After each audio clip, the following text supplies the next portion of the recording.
On September 5th, 1604, French explorer Samuel de Champlain ran aground just off a coastal island off what is now the state of Maine and wrote in his journal, "The mountain summits are all bare and rocky. I name it Isle de Mont Desert." Mount Desert Island is the third largest island on the United States eastern seaboard and boasts the only fjord, Somme Sound, on the east coast of North America. The island was known to attract rusticators in the late 1800s and early 1900s. These were well-to-do people who escaped to the country from the city during the summer months in search of a quieter, simpler way of life. Wealthy families built their summer cottages here on the island. Thanks to the Rockefeller family, which donated much of its land to found Acadia National Park, the spectacular scenery was preserved and is available for everyone's enjoyment. Bar Harbor was initially incorporated in 1796 as the town of Eden after Sir Richard Eden, an English statesman, in a document signed by Samuel Adams. In 1918, the town changed its name to Bar Harbor. The island and its fantastic wealth of natural beauty began to attract artists from New York in the 1850s.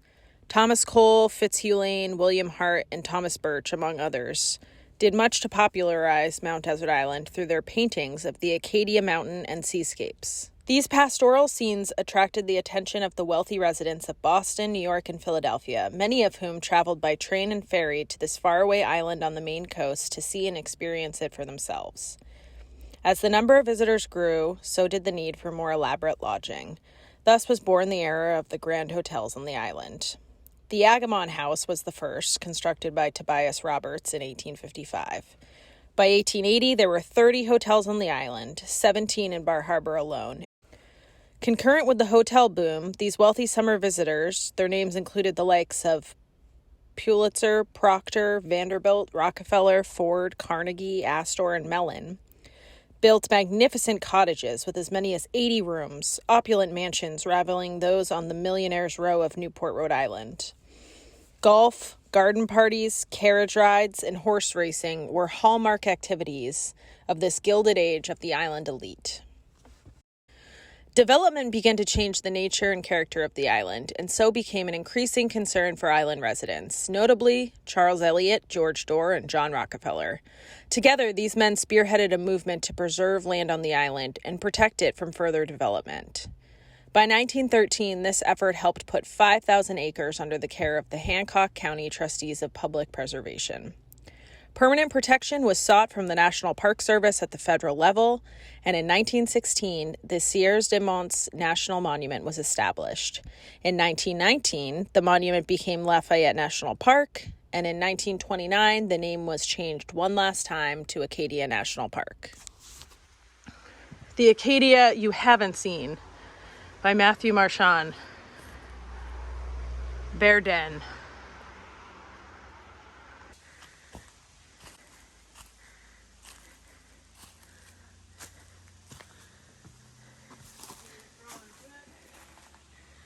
Yeah, they have a good system.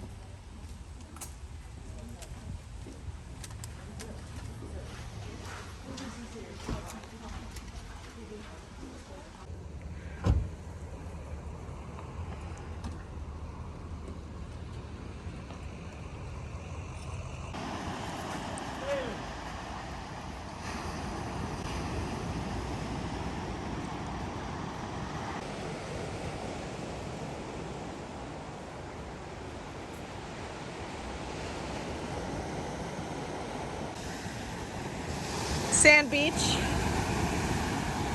A scene from Cider House Rules was filmed here. And then you can see Beehive right up there. Awesome trail.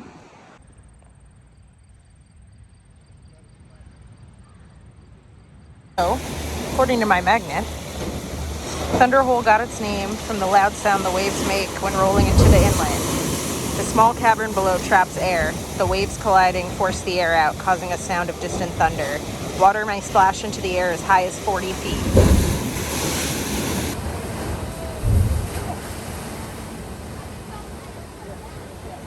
Big one.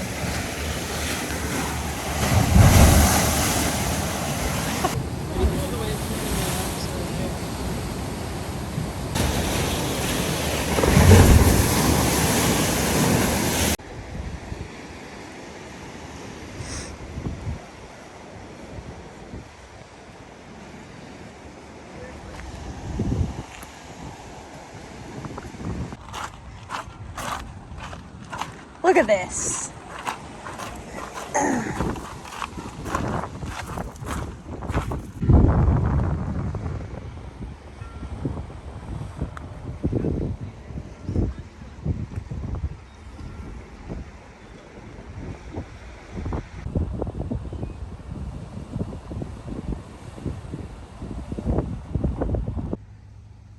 In memory of Alessandro Fabri, a resident and lover of Mount Desert Island, who commanded the U.S. Naval radio station upon this site from its establishment on August 28, 1917 until December 12, 1919.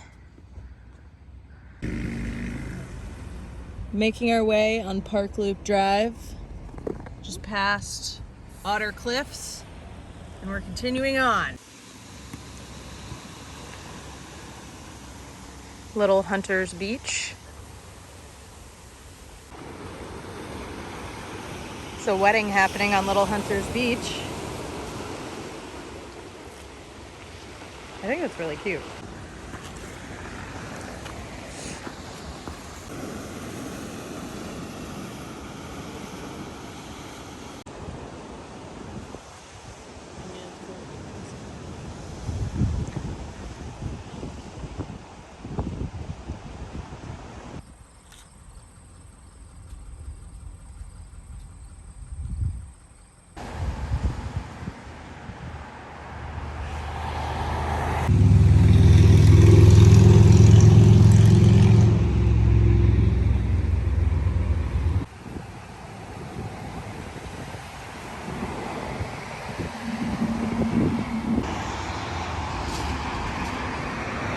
Soamesville Bridge.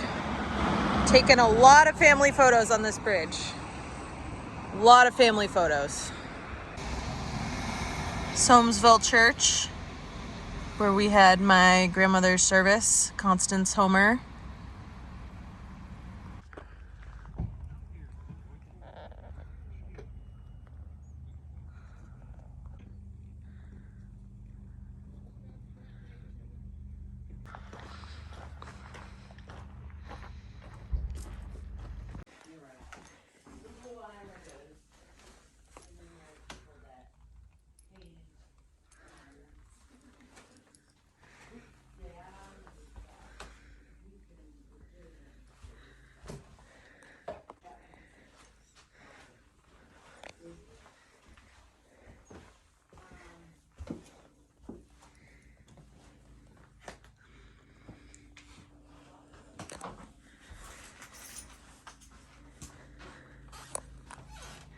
Across from the shipyard.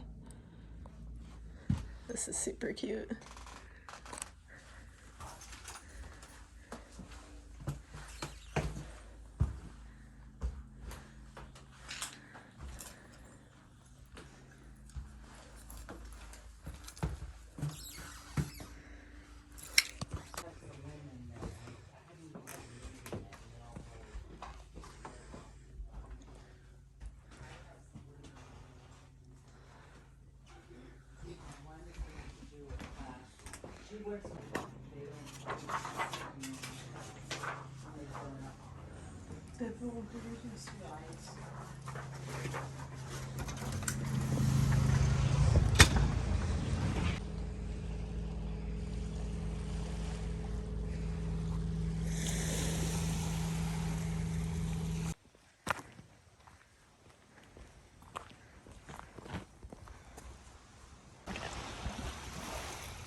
This place is so cute.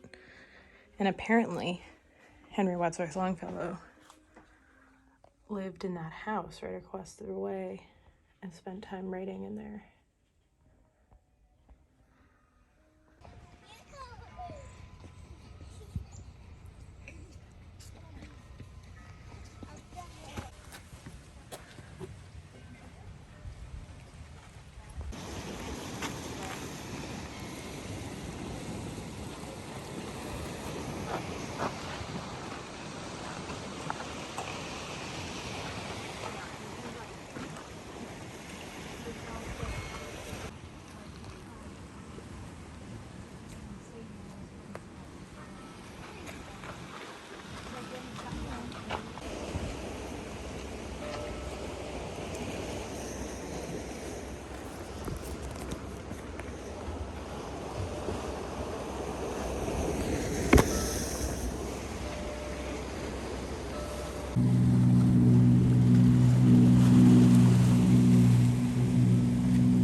All right, this is sunrise here in Southwest Harbor. We're on Fernald Point Road. This is actually right up the street from sort of where I grew up coming to my family's homes and plot of land over there, the Homer compound. And right over here is actually a part of Acadia that is Flying Mountain. This area, this cove in particular, is pretty cool. This is Jesuit Spring over here. We can't really get out to it. We can't see the actual little part of the spring, but it's over there along the left. So in 1613, when the French Jesuits decided to stake their claim in the New World, they sent over a large handful of missionary priests and about 50 settlers on a ship to make their home on Mount Desert Island. They quickly befriended a native tribe and were shown a prime location to call home Fernald Point. With its many acres of flat land right along the shore, protected by steep mountains behind it, and islands in front, as well as 2 springs for fresh water, it would be ideal for their new settlement. They lasted all of a few weeks before an English warship from Jamestown sailed up the coast to attack the unprepared French settlers. The Jesuits had focused on farming rather than fortifying their new home and were brutally massacred by Sir Samuel Argall, made famous by kidnapping Pocahontas. The surviving Jesuits fled to the mountains briefly, returning to camp when hunger set in, and being taken prisoner seemed better than death. The few survivors were eventually returned to France, and the massacre at Fernald Point marked the beginning of 150 years of war between Britain and France for control of the New World. On the other side of Fernald Point, so if we go up Flying Mountain, you can see where the Jesuits fled to. There's a short trail that takes you on a direct route to Valley Cove. If you continue along Valley Cove, it'll actually take you to the Man o' War Falls. And there is a rumor of an underwater cave on Fernald Point that leads to an air-filled cavern beneath Flying Mountain where some of the Jesuits supposedly hid during the attack. So who knows if that's true. And I also am reading that the Fernald Point area is notorious for being haunted with tales of witchcraft, strange animal sightings, boats vanishing, and voices that recite prayers in French. As someone who grew up coming here, I had no idea about that, and I've never experienced anything along those lines, but pretty cool. Here's the Flying Mountain trailhead.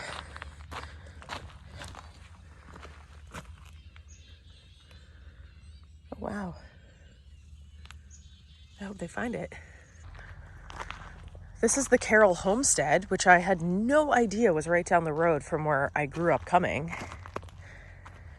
It represents a coastal Maine farm of the 1800s and the island's hardworking, self-sufficient year-round residents. 4 generations of the Carroll family lived on this 100-acre homestead and harvested food and firewood for their own use.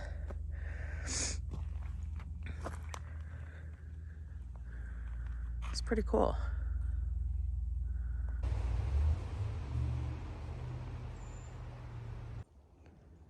This is Soames Pond, which is next to the Soames Minal Wildlife Preserve, which is right here, Wildlife Sanctuary, and doing some fishing. Last year, I caught a pickerel in here, so we will see.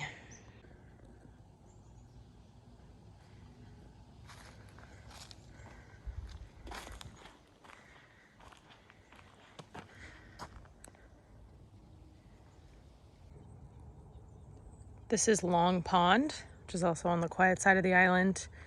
This is right across from National Park Canoe and Kayak Rental. I've rented canoes there. It's really cool. You just throw money in the box, grab a little dolly with your canoe or kayak, wheel it across the street. Main Street, Southwest Harbor. Stephen King's Storm of the Century was filmed here. That was a made-for-TV movie. So this is the Southwest Harbor Library, which was designed by my great-grandfather, Eleazar Bartlett Homer. He designed it in 1895. I actually have an article here. My grandma, Constance Homer, worked at this library for many years and Loved it dearly. This is her in front of the fireplace. We'll go in there. She restored it. She spearheaded a fundraiser to restore this original fireplace inside. I have a photo of me and my brother in front of that when we were kids.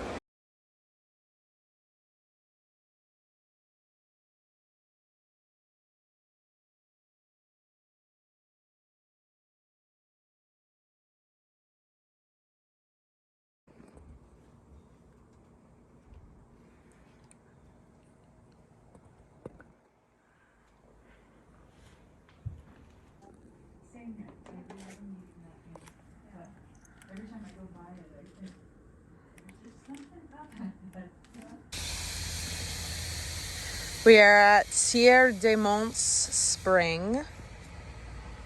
There's the spring over there.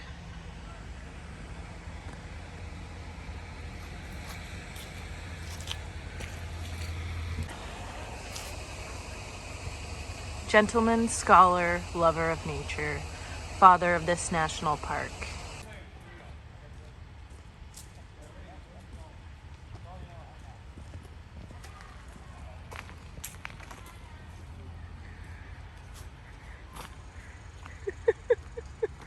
Good.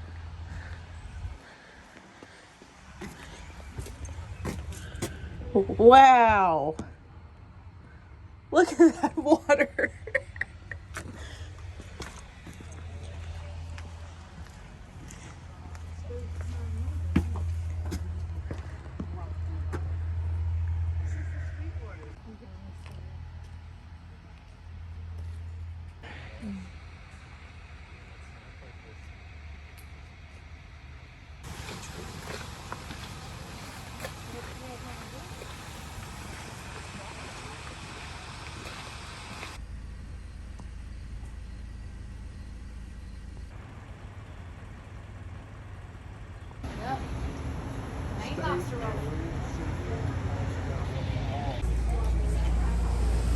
The original Sherman's bookstore, the oldest bookstore in Maine.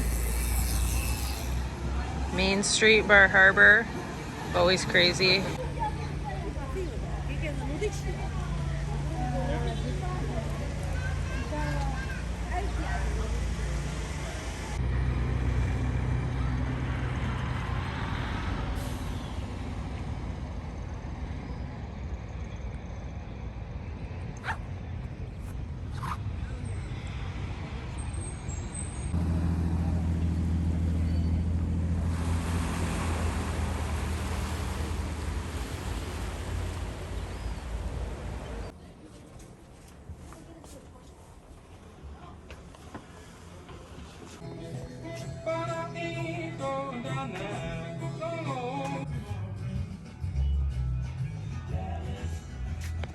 I'm wearing these boots right now. Stonington boots, LL Bean. Bar Harbor is an absolute shit show, per usual. We're down here looking at the touristy shops, all the restaurants.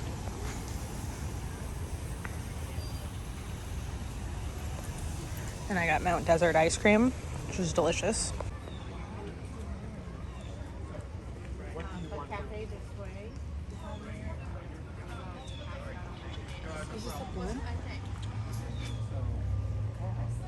Yeah, Arrivals by Sea.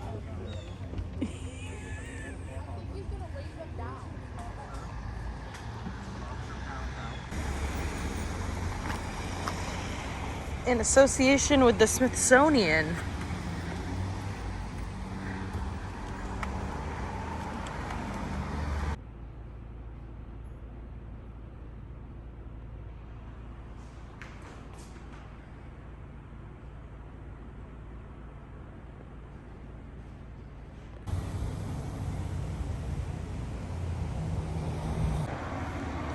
This is the La Rochelle Mansion, which is now the Bar Harbor Historical Society. That is French for Little Rocks. There's 35 rooms, 15 bathrooms, 11 fireplaces, accommodations for 20 servants. The stately manor became the summer home of Dr. John Dorrance, a chemist who invented condensed soup. and later became the president of the Campbell Soup Company.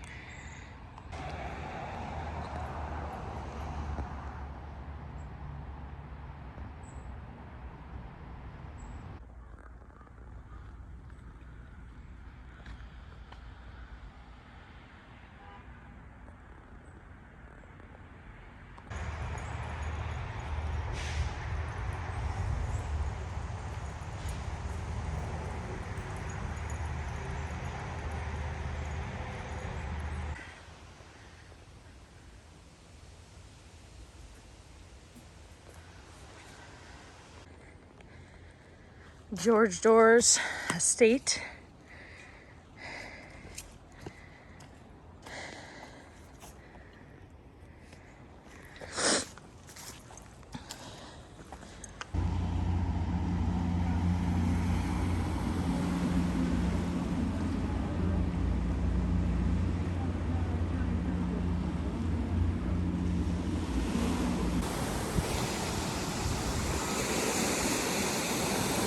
Anemone Cave.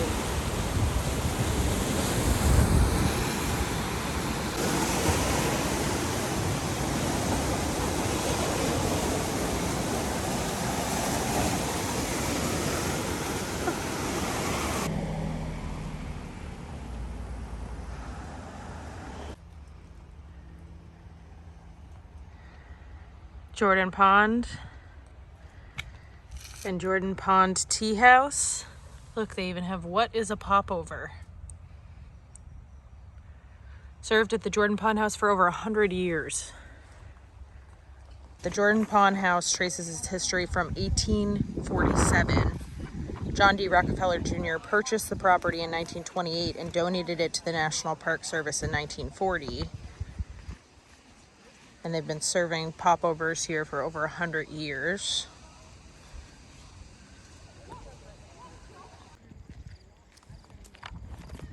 This is from my grandma's memories of the Jordan Pond House in the 40s. Part of the social season for island summer people was dressing up to come to Jordan Pond House with your white gloves.